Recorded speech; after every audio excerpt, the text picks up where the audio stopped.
you everyone. Hello, my name is Vipul Ganani.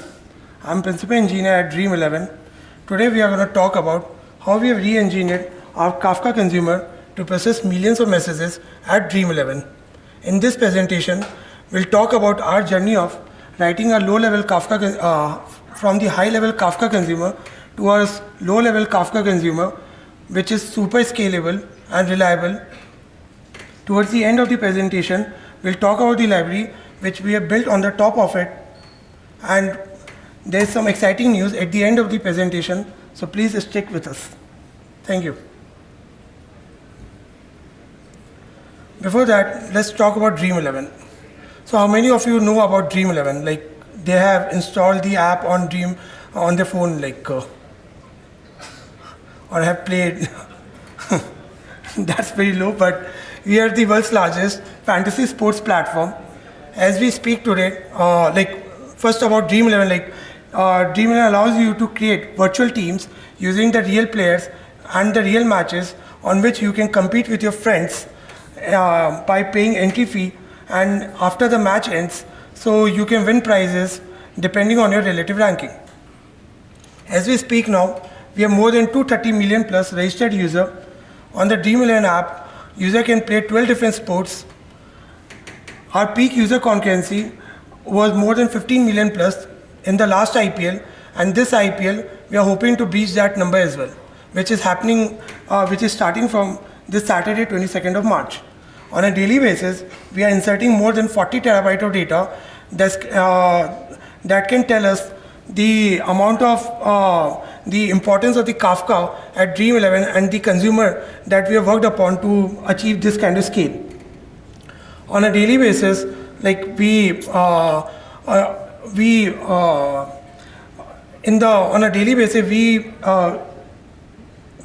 do more than 40 million of transactions, and annually on our app people can play. We host more than 12,000 matches.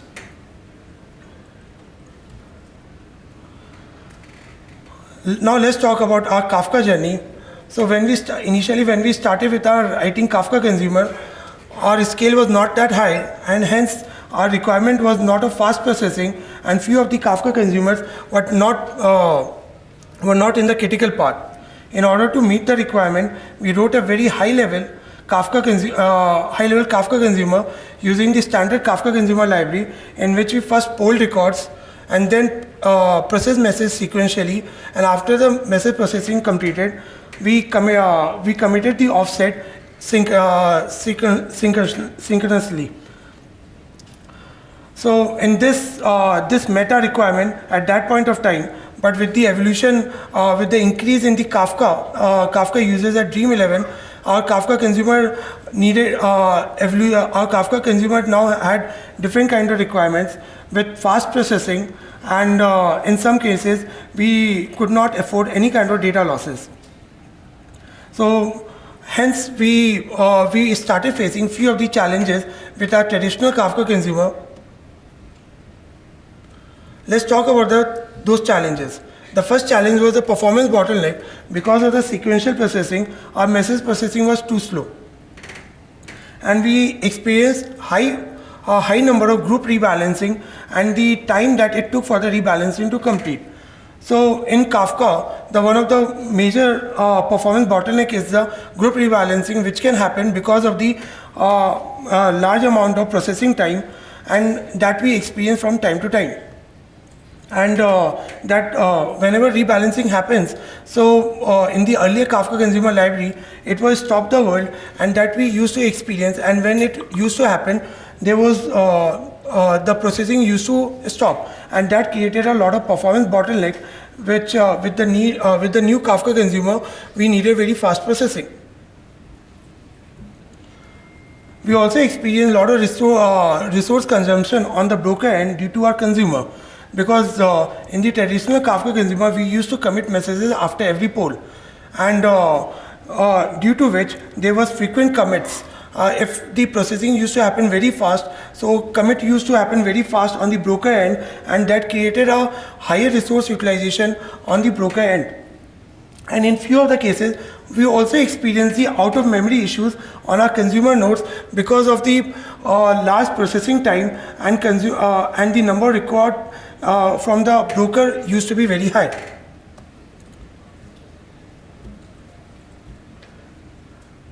In order to fix this challenge, we try to tune different parameters, max.poll.record and max.poll.interval.ms. These are the very two frequent parameters that generally one tune in order to achieve high scale. But unfortunately, we were not able to guarantee 100% reliability in all our consumers.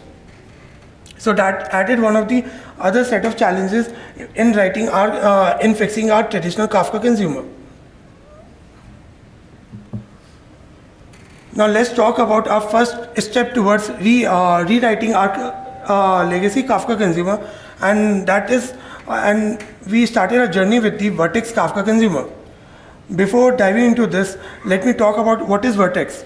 Vertex is a framework in Java for asynchronous programming that Dream11 has adopted for all their web applications to serve the request. So it helps you in doing asynchronous programming. When we started looking for the alternate approaches to rewrite our traditional Kafka consumer, we stumbled upon this Vertex Kafka consumer library, which the community has developed in order to make sure fast processing and at the same time giving the advantages of the asynchronous programming. Because Vertex has the has the resources of library for the asynchronous I/O, and that is what we were looking to leverage.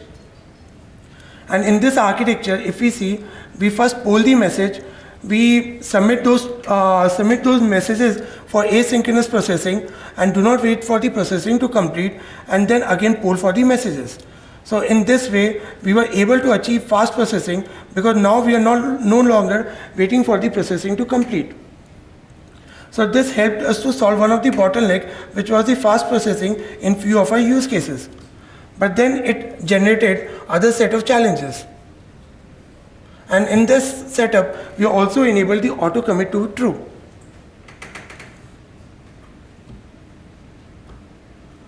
The first risk was memory overflow.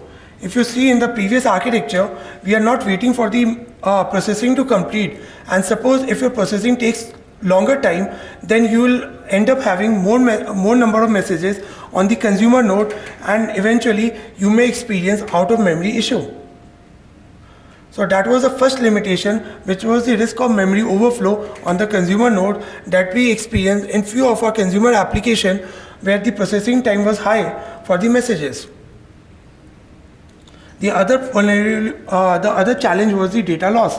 If we see the architecture, we are not waiting for the processing to complete, and at the same time we have enabled the auto commit to true, and this can create data loss in scenarios where you have committed the offsets for the partition, but those records are not yet processed, and due to any hardware failure or any other failure, your machine can go down and you may lose the messages, or even if there's a rebalance happen, so you are not able to commit the message, you're not able to process the message, and you may lose those messages. So we experience in few cases the data losses. In order to fix this, we even tried doing manual commits, but because of the separate polling and processing, the threads this further complicated our manual offset management, which we were not able to achieve given the limited set of interfaces exposed by this particular library by Vertex. The other challenge that we experienced was out of order processing. In few of our use cases, we had a strict requirement of in-order processing, but because we are polling messages and doing asynchronous processing on the threads, so we might have a scenario in which there can be messages from the same partition being processed on two separate threads, which can cause out of order processing, and few of our cases had the strict requirement of in-order processing, and we were not able to serve those strict guarantees in those cases. And because of the asynchronous programming, the debugging was significantly challenging in this particular, using this particular library, because when the message got processed and which got failed, and identifying the root cause was very challenging. And with the Kafka consumer, even if there is a failure, it's very hard to detect in case of data losses and other kind of failures, because it's not a normal HTTP application.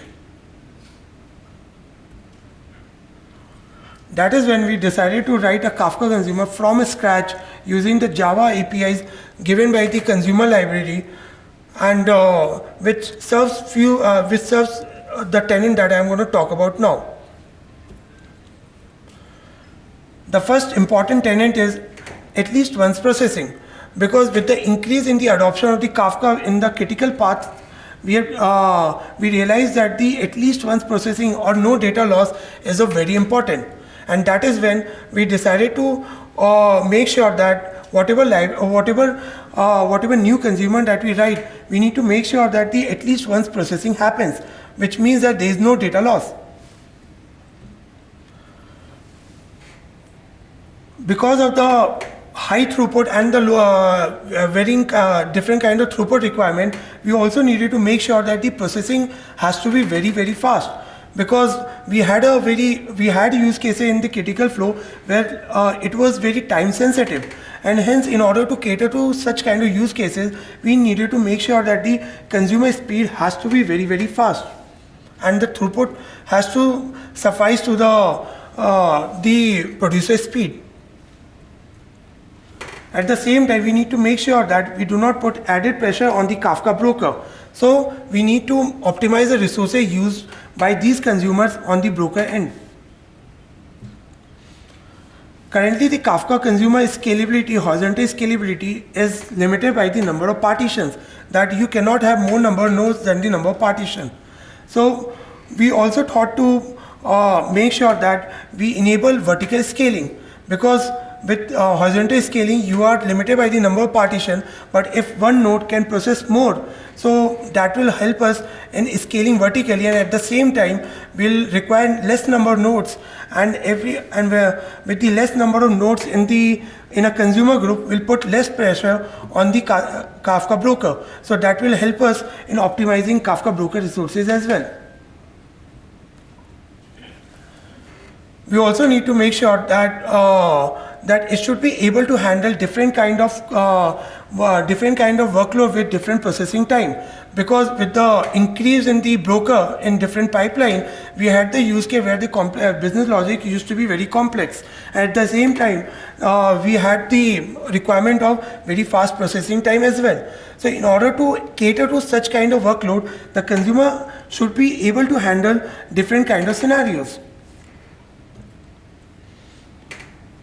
And we also wanted to make sure that this new consumer should be able to handle underlying hardware with the varied core count. This gives us the flexibility of having a heterogeneous kind of machine in a consumer group, which will help us to not to rely on one particular type of machine. And now we can have like machines or different types in our consumer groups, so that in case of resource constraint, we can fall back to different other kind of machines. So this consumer will make sure that it will spin up the different threads depending on the number of cores that it has right now.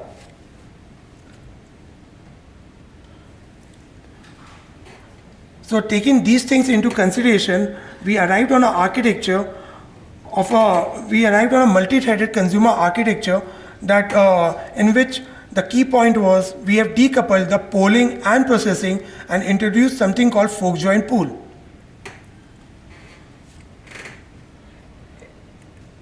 In this architecture, if you see, first we poll the messages from Kafka, then we group the messages by group those records by partition, and for each partition we create a task and we submit those tasks to fork join pool for parallel execution. And now we are not stopping for the task to complete, but we are pausing those partitions till these tasks are completed. That is done by using the low-level APIs of the Kafka consumer, where we are pausing the partition of the submitted task, And this is to make sure that we still adhere to in-order guarantees, because now the records from the same partition will be processed on one single thread. Records from the same partition will not be processed parallelly. And then in the commit step, we are successfully committing for the process partition, and once we have committed, we resume partitions of this completed task, so that now we can fetch more messages from these partitions. And then we again return back to the polling step again. So if we see overall, we have completely decoupled. We have created we have decoupled the polling and processing, in which the polling thread is different. We have created a fork join pool of the different core count depending on the underlying hardware, and where we are submitting the task for parallel execution. By doing a parallel execution as opposed to the sequential execution in our traditional Kafka consumer, now we have increased the throughput of our overall system.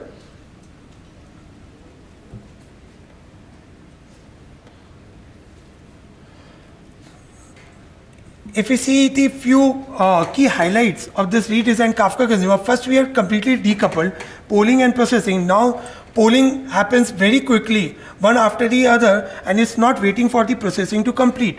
And that is what it helps us in the group rebalancing, because the major reason of the group rebalancing was that the polling used to depend on the processing logic as well.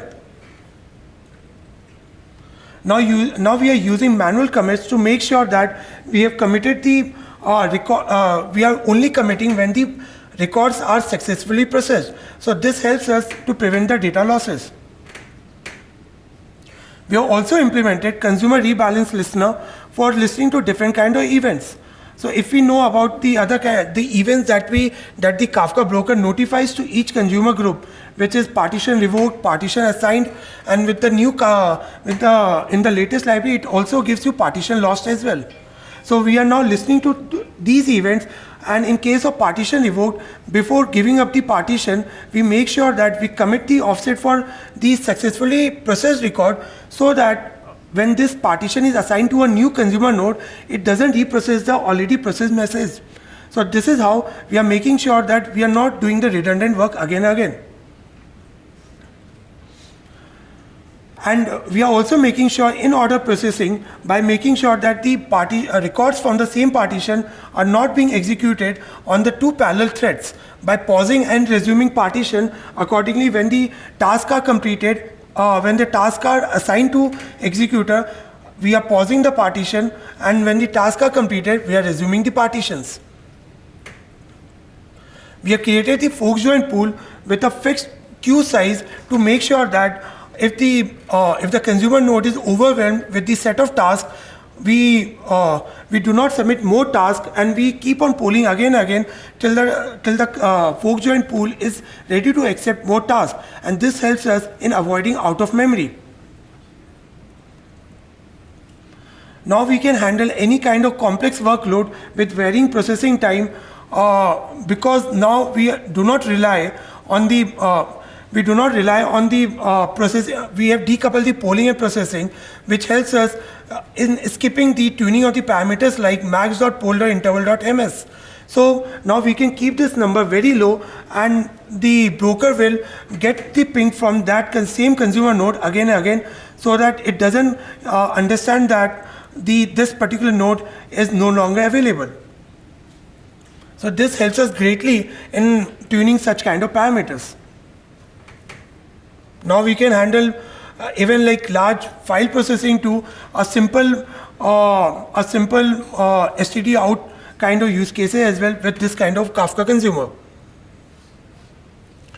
And this was of a great advantage which helped us in reducing the cost of our consumer, because at Dream11 we have more than 50 plus of different Kafka consumers running all across the services, and now we can run these Kafka consumers on a spot machine on AWS, which can significantly help us in bringing down the cost, because spot machines are 10x cheaper compared to the on-demand machines. because of the listening to these rebalance event. When in case of such kind of events, we are only we are committing the offsets before we are revoking the partitions. Now let me take you through the high level demo of what we have actually implemented.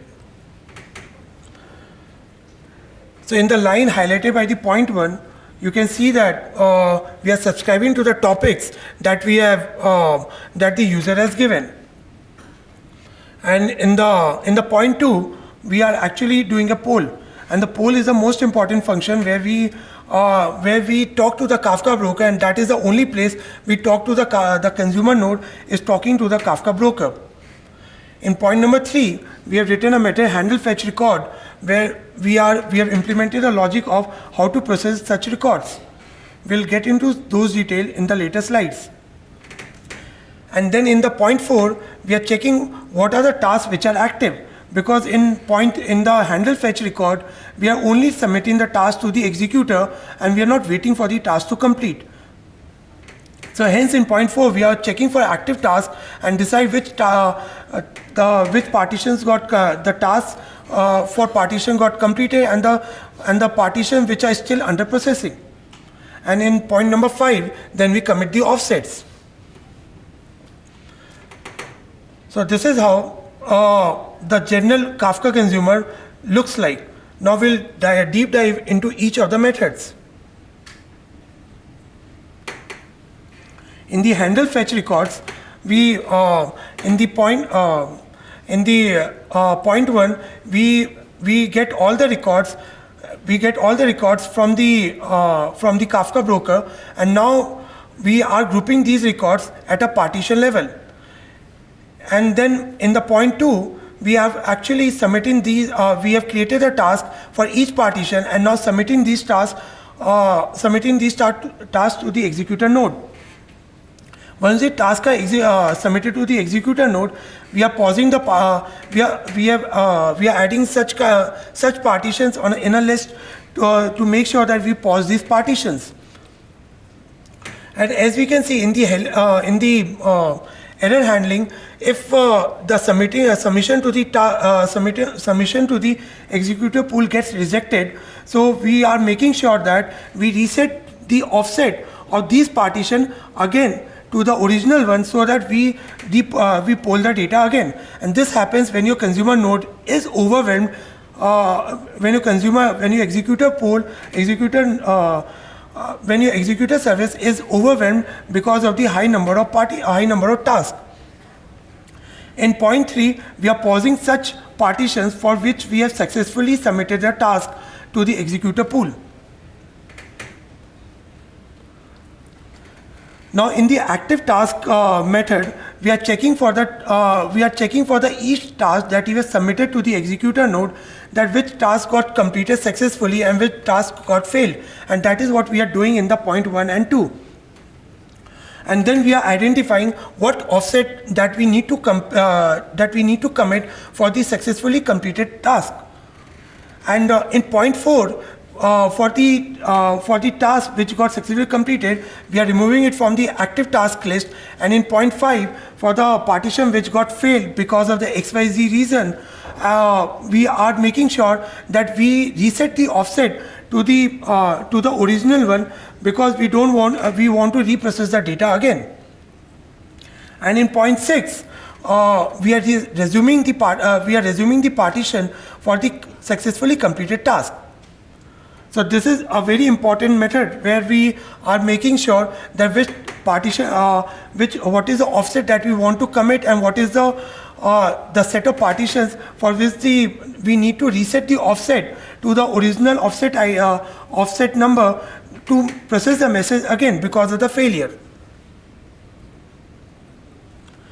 And in the commit offsets, in the point 1, we are first checking that what was the last time that we have committed the offset, and this is to make sure that we are not committing too frequent in order to put less pressure on the Kafka broker.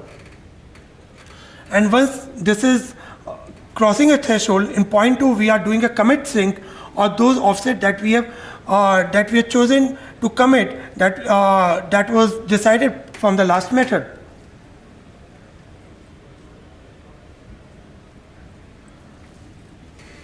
So now we'll talk about, after the successful result of this Kafka consumer, when it got battle tested for number of scenarios and it worked really well in our critical path, that is, after this success, we decided to replicate this success in the other Kafka consumers.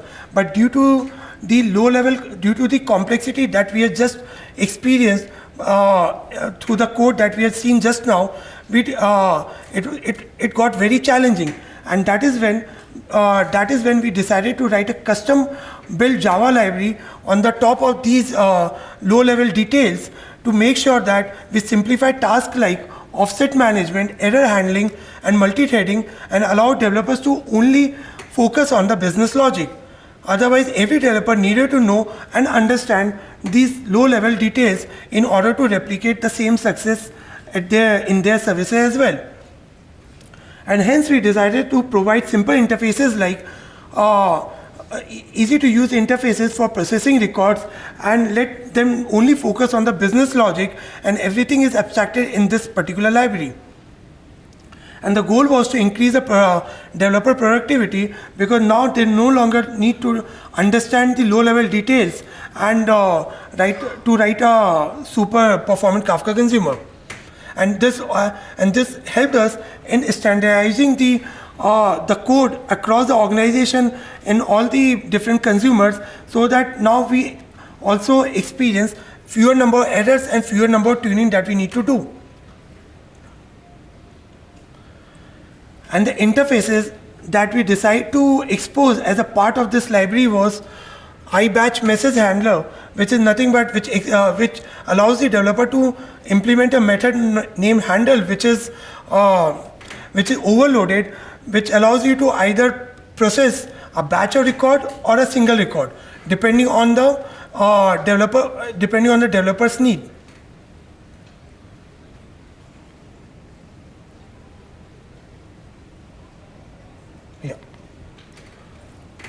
So as everyone can see, this is a test consumer using the library, and this is a completely working functional consumer with the same kind of guarantees that we just went through, which is super performant, reliable, with no data loss, and it will be very fast and depending on your business logic.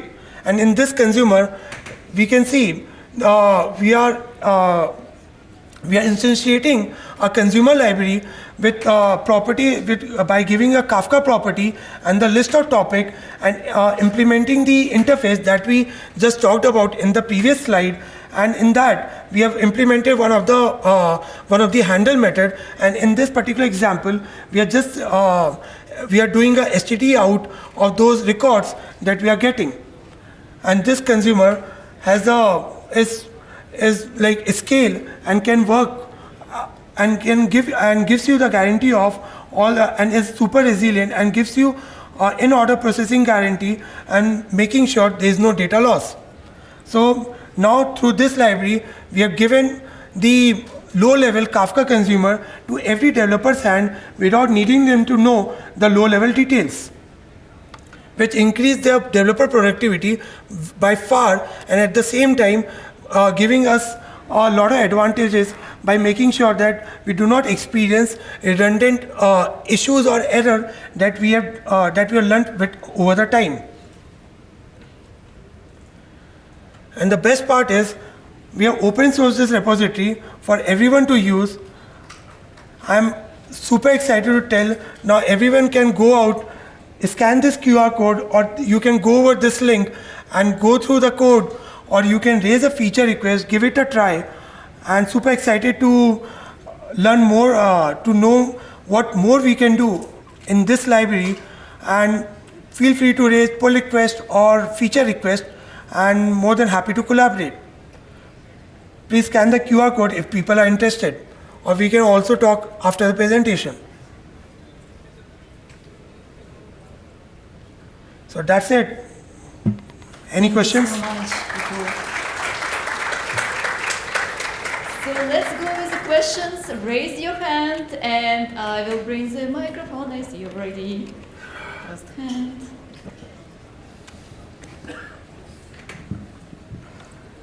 I just wanted to know why go through very deep into this particular way of approach? Have you considered, of course, Flink or Spark streaming, whether you could scale up on that side? Or was the main criteria to have something of a very kind of like a plug and play connector that you wanted to build? Or what was the motivation for this particular way of architecting it? Yeah. So with time, we started using Kafka Consumer in a lot of our critical workflows. And those are very time sensitive. And at Dream11, time is of essence. Because if time is gone, so we cannot have failure in a particular window. So if our IPL match starts at 7:30, so we cannot have any kind of failure between 7 to 7:30.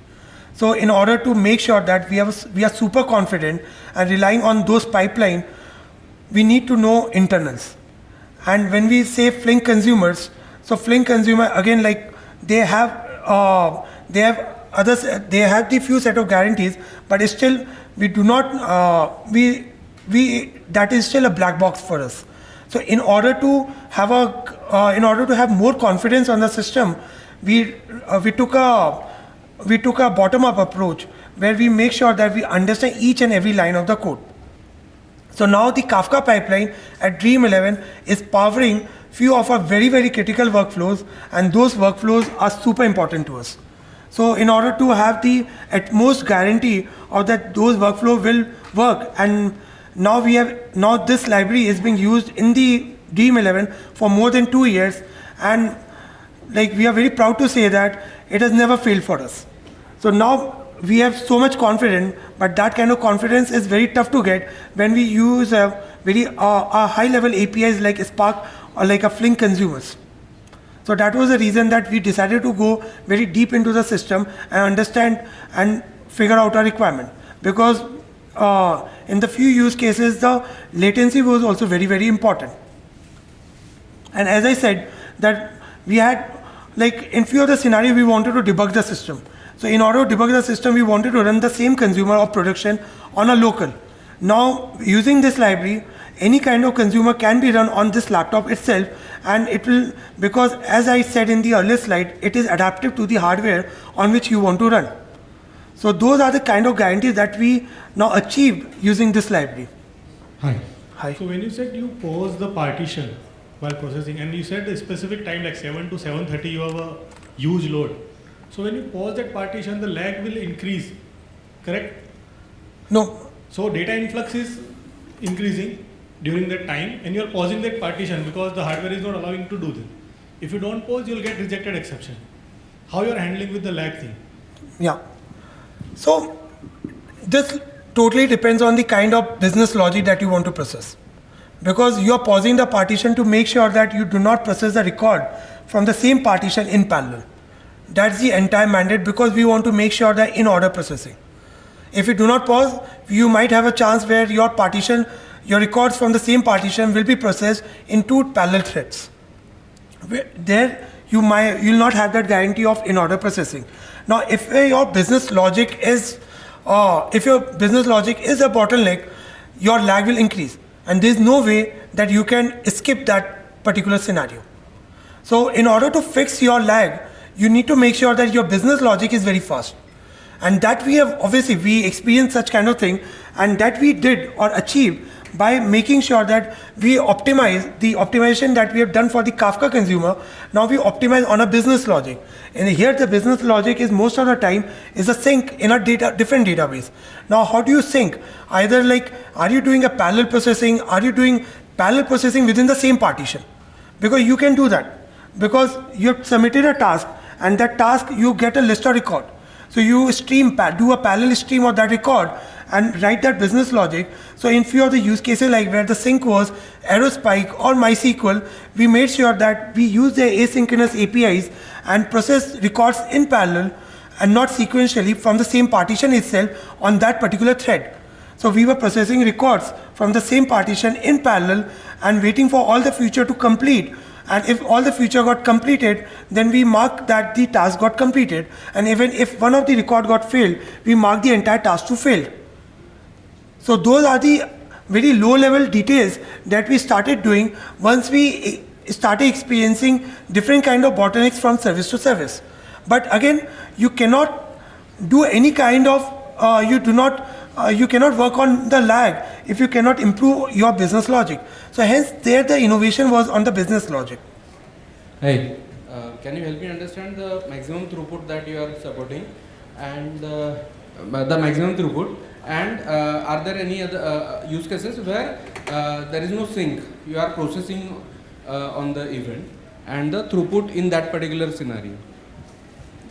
So not sure about the second part, like will there be a scenario where like we do not want to put it in sync, like any kind of processing, either like there will be a network call or there will be some kind of database where you want to process the data. And answering to the first question, so we were able to process with the least number of hardware, like sometimes in scenarios like 100,000 messages per second. And we are talking about the consumer nodes, which is like 3 nodes of 8 core machines. And we were able to process 100,000 messages with 50 partitions. So that's the kind of optimized hardware that we were running on, and we were able to process all these messages. Obviously, it depends on the business logic, but given that we have optimized the business logic to the maximum, we were able to achieve everything in the duration of 1 or 2 seconds at a maximum lag of 1 second to 2 seconds. So the architecture that you explain, is it like if the motive is to go for vertical scaling compared to horizontal scaling, is that the thing that this architecture is only useful when the motive is vertical scaling? No, so vertical scaling has a lot of other advantages, because in Kafka, like Kafka broker, like if you make more TCP connection, you'll utilize more resources on the broker end. So if you have single node and the single thread which is connecting to Kafka, so as compared to if you have 10 different nodes connecting to Kafka, you will put more pressure when you have 10 TCP connection as compared to one. And this is a myth that if you increase the number of nodes, you will increase the throughput. Even if you see and go into the details, Kafka also recommends to have less number of TCP connection, because a single consumer thread is able to handle multiple partitions. So hence, like in our cases, we were able to process 50 partitions using 3 consumer threads, and that also at a very high throughput. So hence the vertical scaling was an inherent requirement, or like the motivation was to make sure that we put less pressure on the broker and have the maximum throughput through the system. So if you talk about, say, using just one consumer, Yes. right? Let's say we have 3 nodes and Yeah. 24 partitions, right? Yeah. Which means every node has 8 partitions. Yeah, and that converts to fork join pools equal to 8 fork join pools on every node machine, right? Only 3 join. Only 3. I mean, the queues will be like 8, like each No, for so one every partition. fork join pool has its own queue. So Okay. every consumer node has its own fork join pool. So you have fork join pool, and you have grouped the record by partition. So at every node, you will have 8 tasks that you submit to the executor pool, and now those 8 tasks are getting processed in parallel. So every task will have their own in-memory queue, right? I mean, where the records will reside while Yes. they are yes. waiting, right? Yeah. So does that also bring like more memory addition to the machines that we are purchasing? Yeah, so hence like we were having like 8 core machines, 16 GB memory, and we also made sure at the same time the number of threads that you spin up in the fork join pool is given that the underlying architecture, so that you do not overwhelm your system by submitting too many tasks on the same consumer node. Hence, in the details, if you see, we also made sure that here we are catching the rejected execution exception that was happening because your submission to the executor pool was getting rejected because the queue was already full. Because if you use the default executor pool, it doesn't have any size on the queue, but we use the blocking executor pool with a fixed size queue. One more question. So based on the code that you mentioned, from the committing perspective, committing the Kafka offsets. Yeah. It looks like you are holding the offsets in memory and then delaying it based on the scheduled, Yes. say for example 5 seconds, 30 Yeah. seconds, right?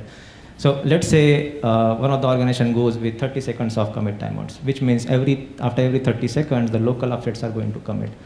Does that bring the overhead of like losing the data and processing the batches again in case, let's say, your machine goes down, for example? There is no data loss. First of all, there is no data loss in any kind of scenario. But if you're not not, directly data loss, but like repetition of work in case your machine goes down. but if you, yeah, repetition of work will be there. So If- losing offsets is something which I'm saying as a data loss, not the data that you are processing, but offsets itself are your data. Yes, right? that's You're true. losing it in case if your machine goes down. So such kind of optimizations, obviously, if you are keeping the high time for committing offsets between the two commit, then definitely you can use the external database to store such kind of data to make sure that if there is a loss in the if the hardware goes down, so you do not lose such data, and if the hardware comes up, so you can use the data from the external database.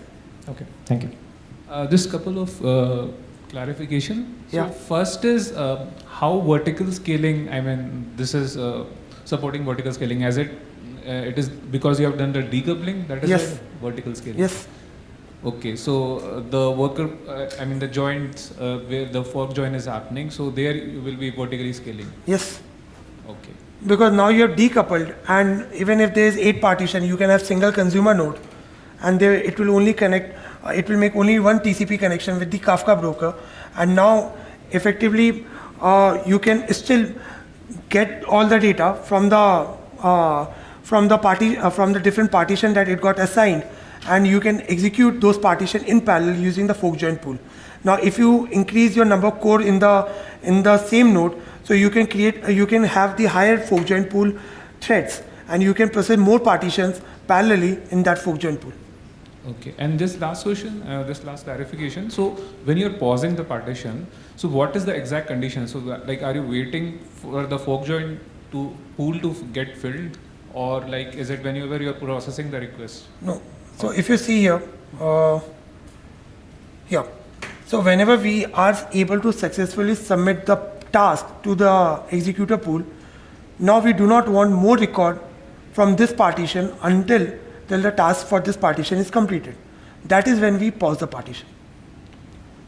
That is when we pause the partition, and this will make sure that you don't have records from the same partition being executed in parallel.